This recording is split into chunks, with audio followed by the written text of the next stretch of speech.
I've been separated from my wife for 4 years now, basically to save her life. She was going to lose her insurance and there wasn't any choice.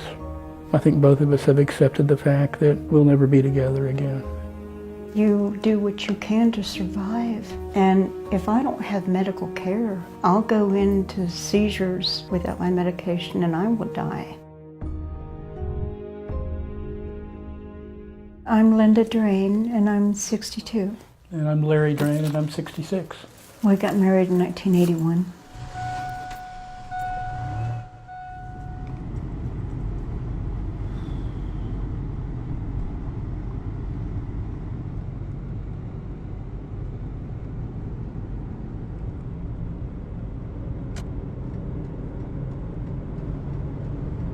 If there's not a lot of traffic, I can make the ride in, 30, 45 minutes, just depending on what I hit along the way.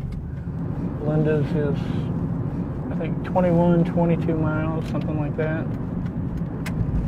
It feels a lot further.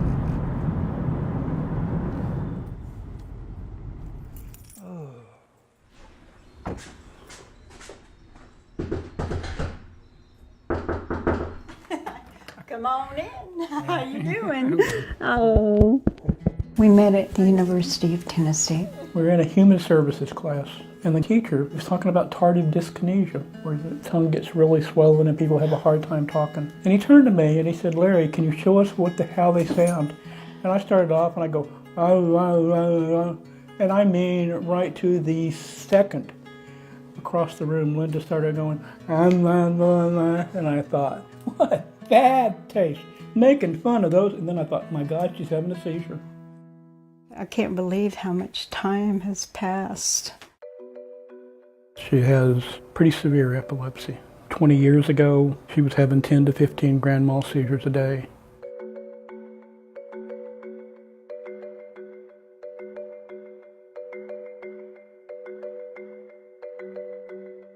I start out with a shallow breathing, and my eyes will start to flutter, and then I will tremble, and I get to where I know I'm going to fall, so I will just choose to sit on the floor.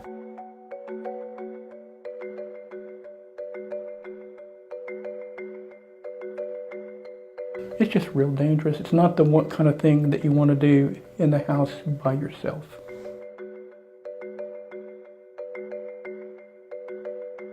You remember the night where they said that somebody was going to break in, and I sat in my car half the night with a baseball bat getting ready to come after me. When I turned 62, she wasn't doing very well, and I thought, well, maybe this is the time to come home. I took early retirement. I'd worked for 47 years as a mental health counselor. Larry, you were young once. And it just seemed like the right thing to do. A little while after we took early retirement, the people from Social Security called us in, and they said, "You guys make way too much money."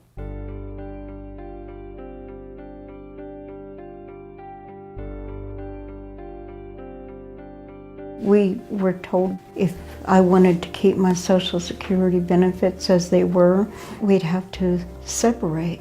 But the choice was to separate or I would lose my Medicaid benefits. And there wasn't a second thought. We knew immediately we had to split up. We get calls every week of families who basically are going without health coverage, who could access health coverage if their families were just divided. I mean, really their only other option is to move to another state that might have expanded coverage. We asked if we got a divorce, could we live together then? Because we wouldn't be married, so how could they penalize us? And he said that would not be possible. It was fraud. Yeah. The only thing they cared about was how was she getting support? How was she getting money? And they're like, it can't come from you. Wherever else it comes from, it cannot come from you.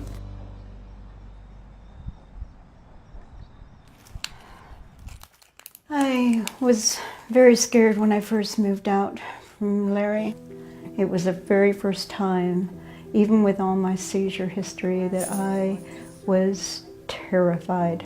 I was shattered, I was lonely, I was angry, I was enraged. I felt like there was not going to be a chance to spend any time together after that.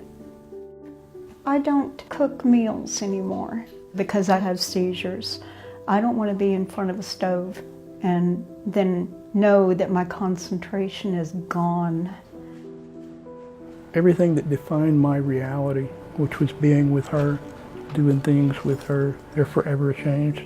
So I miss Linda's laughing. She laughs from the bottom of her toes to the top of her head. Financially, it's been a disaster. If you look at my refrigerator is empty. I can't remember the last time I ate 2 meals in a day. Hey Linda, how are you doing? So are you physically doing okay right now? Yeah, I just don't like the medicine making me sleepy. I'll see you not very long from now. If anybody ever told me the day would come when I let my wife down, I would have told her that they were insane. And it's happened because I didn't have a car, or I didn't have the gas to get there, or something. I get to see him at least at the first part of the month. I get paid at the first and he gets paid on the third. So we see each other the very first few days of the month, and then we try to ration the money for gas. You feel like a failure. You get angry a lot. I think a lot of my blood pressure has to do with the fact that I live with an incredible amount of stress. But the biggest thing is she's just going through an extraordinarily hard time right now. And there's not much I can do to help. Dear Governor Haslam, the next legislative session is almost on us. I started writing Governor Haslam, and I wrote him a letter every day. And I talked about health care in every way that I knew to have it. I basically said, look, give us a shot. Give us a chance. And I started hearing from all these people that had read all these letters. All of a sudden, we became a big deal. To be expanded. But we were speaking at rallies, and we became involved with all kinds of demonstrations. I was astonished at the reaction of people to the letters of Governor Haslam. I was astonished. And we're still trying, but you can't make a difference unless you speak.